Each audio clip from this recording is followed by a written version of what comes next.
Pag-abot gyud sa December 24 sa gabi, diha na ilang big celebration nga gilang gitawag og Sol Invictus. Ug imong tan-awon pod ang celebration ani sa mga Roman Catholic, di ba December 24 pod ang ilang celebration ani sa tunga-tunga gyud sa gabi.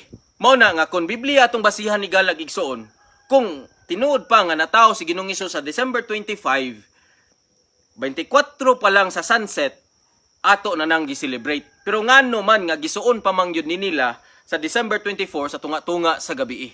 Kini tungod kay rooted ni siya nga pagtulunan sa mga pagano. Kibali, ilang gidaptar ang pagtulunan sa mga pagano ug ilang gisagulan og Kristyanismo ug ilang ipamugos karon nga si Ginoong Hesus na tao sa Disyembre 25. Apan wa gyoy matuoran na nahigala igsoon tungod kay wala na gistorya dinhi sa Biblia ug wala po na gitudlo sa mga apostoles. Kung mupugos ta nga kanus-a man gyud na tao si Ginoong Hesus, kung dungagan nato ang Biblia igsoon, madungagan pod ang atong silot diha sa Ginoo tungod kay wala na gi padayag dinhi sa balaan nga kasulatan. Ang bakak balik-balikon alang ni abtong mga tawo nga wa masayod daw mahimo ning gitawag og tinuod. Unya mo ni ginabuhat ini ning atong mga higalang gitawag og mga sulpot. Maningkamot gid sila og kinibitawng baghimo og mga istorya aron ingnon nga tinuod sila. Unya may kay mo kutlog tawag ining history, di ba? Tanawa, nagkutlog history pero never gid na sila magkutlog history concerning sa foundation sa Iglesia Katolika Apostolika Romana. Mapangka man nga sulpot gyud ning maong mga tawhana. Pero sakyan tani ang iyahang tawag ining history, and at the same time ato ang pangtubagon ang iyang mga argumento concerning sa Christmas. Kay gusto magyud niya ipadayag nga ang mga Katoliko, ang celebration sa Katoliko rooted from the pagan celebration, which is wrong. Nga naman kay wa man ni magbasag kasi sayan ning ato ang amigo. And at the same time, wa siya nasayod sa mga dokumento sa mga fathers before the celebration, before the declaration of the celebration of the Feast of Sol Invictus, mga around 274. Kami nakabasa ni mga tawhan na hilig lang ni sila og kining kuan, hilig lang ni sila og kining pag-create og istorya aron maatake ang celebration sa simbahang Katolika. So una, ingon pa niya tawag ining wa mo kabantay nga ang celebration sa Katoliko tawag ining midnight alas 2 sa gabi nya pagkahuman diya pa daw nato i-celebrate ang Christmas. Nya mao na celebration daw kang gitawag og Sol Invictus. So therefore, ingon din siya, kanang gitawag og celebration sa mga Katoliko pag alas 2 sa gabi diha i-celebrate ang Christmas, gikan na sa mga pagano. It is a fallacy of non sequitur. Nga ng fallacy of non sequitur man, dili nimo ma-establish ang connection sa simbahang Katoliko sa gitawag og pagan celebration. Nga naman kay lahi ang pagan religion og ang gitawag og Romano Katoliko. Dili pariho ang pagan Rome o ang Roman Catholic.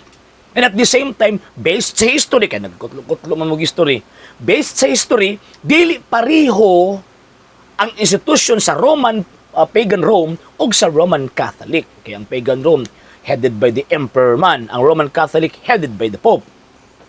So dili gitawag og pariho. So therefore, kung di pariho ang leader, dili pariho ang gitawag og mga tao, ug di pariho ang institusyon, dili sa pariho ang tawag ining celebration. So, kung dili pariho ang celebration, mali ang pagsulti nga ang celebration sa midnight mass or kanang pagsugad sa tungang gabi sa pagkatao ni Kristo, same sa celebration sa mga pagano kang Sol Invictus. Number 2 point.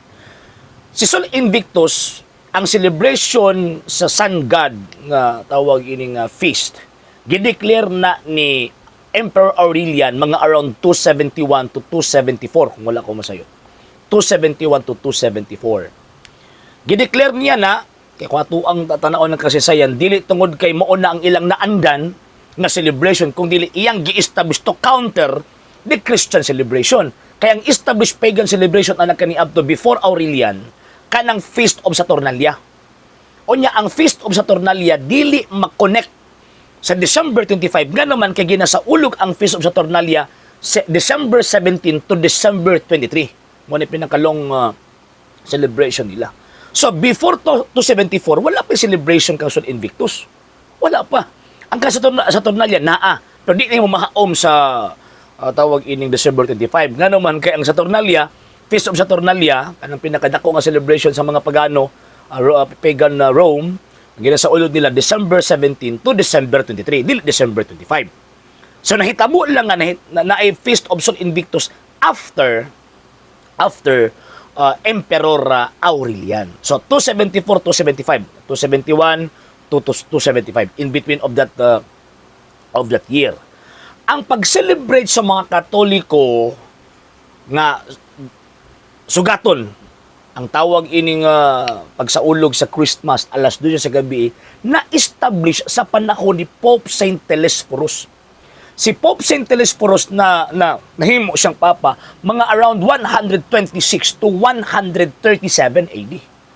Subot pasabot 100 years before pa ang celebration ni kang Sol Invictus kung i-compare nato sa midnight mass na ginahimo sa mga Katoliko pag-abot niya ng pagsaulog sa Christmas. So muna itong matayan ha, kanang midnight mass, midnight ubot pasabot in the middle of the night, alas 12. Sakit ang tawag ining mga Kristiyano. In the middle of the night, diha sa ulugon ang misa pagsugat sa selebrasyon sa pagkatao ni Ginoong Jesucristo. Unya ang nagmando ana si Pope Saint Telesphorus around 126 to 137 AD. Wa pa celebration Sol Invictus. So giunsa man ninyo pag-establish nga ang kanang gitawag og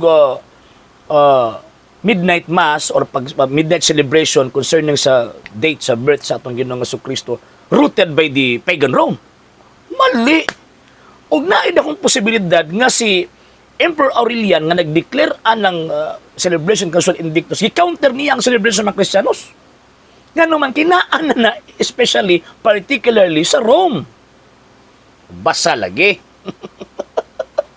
Ano ba?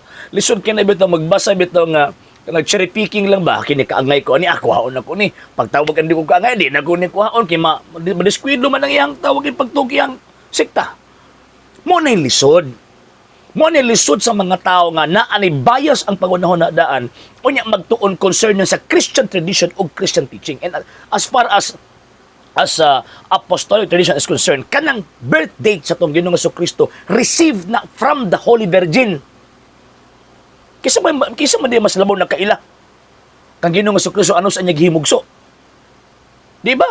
Mas labaw na kabalo ang inahan sa manluluwas kontra nato. So kanang gingon nga December 25 nga sa ulugon ang pagkatao sa Ginoo, click ka na sa mahal nga birhen by way of apostolic tradition. Tanawa, after Pope Saint Telesphorus naapa si Saint Theophilus, usa ka tawag ng obispo, same gihapon. Gina-celebrate nila ang Christmas December 25. Ano sa man na si Bishop Theophilus, mga around 115, namatay siya 181 AD. O napa 2nd century ha? Kasang duula pa sa mga apostol, kaya katapusang apostol namatay, Saint John the Evangelist, imposible kung magkabadlong anak. O niya, at that time, again, wala pa yung celebration kang Sol Invictus. Wala pa. O pag-abot sa 3rd century, sa panahon ni Pope Saint Hippolytus the Martyr, Toli, gitawag siya antipope. Pero, kuwan siya, tawag ining nahimo sa Santos, tungod kay martir siya. Actually, gwapo ka ng historian ng Saint Hippolytus eh. Sa may nahitabo, mo gyapon tanawa ng dokumento nga iyakang kanabitong commentary niya concerning sa Book of Daniel. December 25 lang celebration sa pagkatao na Ginoong Jesucristo. Wala pa na nahitabo nga naay celebration na kang Sol Invictus, kay again nahitabo ang celebration kang Sol Invictus 274, 275. In between sa 271 to 275. Palpak na. Okay. Laing gitaw argumento. Ingon pa niya, kung ipugos gyud nato nga December 25, wala man na gitudlo sa balaang kasulatan. Ang sentro, ang information nga nakabutang sa balaang kasulatan, ang sentro ang kaluwasan. Dili sentro ang detalye sa unsang paagiha. Mabitaw nga na ay apostolic tradition nga naman kay kung unsa ang nakulang sa scripture pag detail sa gitawag og mga apostol, ang tradition mo ay mo supplant, ang tradition mo ay mo supply sa gitawag og dugang information concerning of that celebration.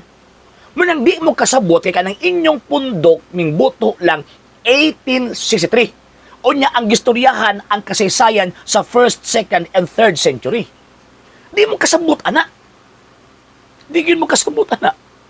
So karon, ang sa balaang kasulatan, ang sentro, ang salvation. Salvation in the sense nga, and the Word was made flesh and dwelt among us.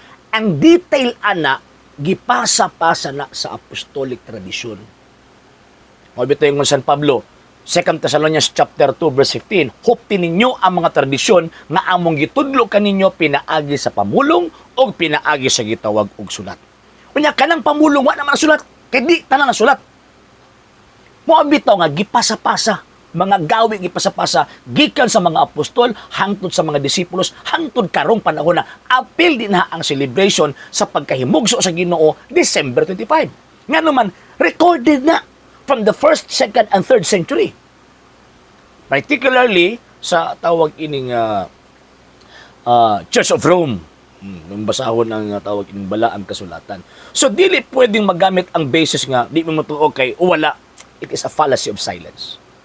Nga naman, kay wala pasabot nga di mo mabasa, di tinuod, i-establish ni mo. I-establish ni mo ang facts. Tinuod ba ni o dili? Mag-provide ka ng evidence. Eh ako nag-provide kong evidence. Nga, even ang tawag ng Biblia dili explicitly stated pero based sa tradition makita nato nga nag-celebrate sila sa pagkatao ni Kristo December 25. Pero ang question, tinuod ba gyud nga tawag ini nga wala gisgutan ang pagkatao ni Kristo December 25 sa Biblia? Di na tinuod gano man naegisgutan pero implied in the sense indirect, dili explicit. For example, Saint John the Evangelist, Saint John the Baptist, natawo man sa June 24, 25. Nganong natawo man sa June 24, 25. Ngano man kay ang Day of Atonement gisaulog na sa mga Hudyo, Leviticus chapter 23 verse 22 to 25, every September 25.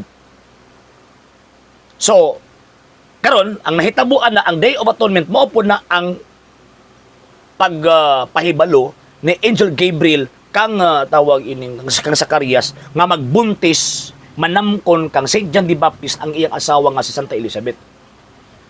September 25 ka na. O pila man ka tawag ining kabulan. Pila man kabulan. Mabasa na to ng pag-offer of incense Saint Luke chapter 1.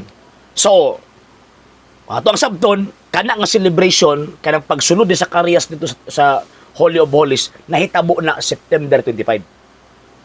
Pila man kabulan magbuntis ang babae. Siyam kabulan. So, September, October, November, December, January, February, March, April, May, June. June 24, 25, maon na ang pagkatao ni Saint John the Baptist. O na according sa scripture, magulang og unom kabulan sa Saint John the Baptist. So, 6 months after, nahimugso ang Kristo. Kanang giingon nga, and the Word was made flesh and dwelt among us. So, na-presentation ang scripture nga si Kristo na tao December 25 pero implicit atong masabot pagdungag ba na sa Biblia? No sir, no ma'am. Dili na pagdungag pagsabot na paghatag daw insaktong pagsabot subay sa nakasulat. Di maparehan ninyo. Nabisag wa sa Biblia isuk-suk gid ninyo. For example kasi Ellen G. White propeta, wa mas Biblia. Pero inyo gituuhan. Di mo mutuo kang Ginoong Jesucristo nga tao December 25 kay kuno wa sa Biblia pero nituo mo kang Ellen G. White nga propeta bisag wa sa Biblia. Yaga. So, mo na. So, di magamit ang kanang pulong. Di mabasa, wala, pagdugang. No! Imuha ng tawag ining, imuha ng opinion. Pero dili na boy na establish ng mga kamatuoran concerning sa nakasulat sa balaang kasulatan. Okay? Alang sa mga dugang videos and informations, just click like, subscribe, then click the notification bell for more updates.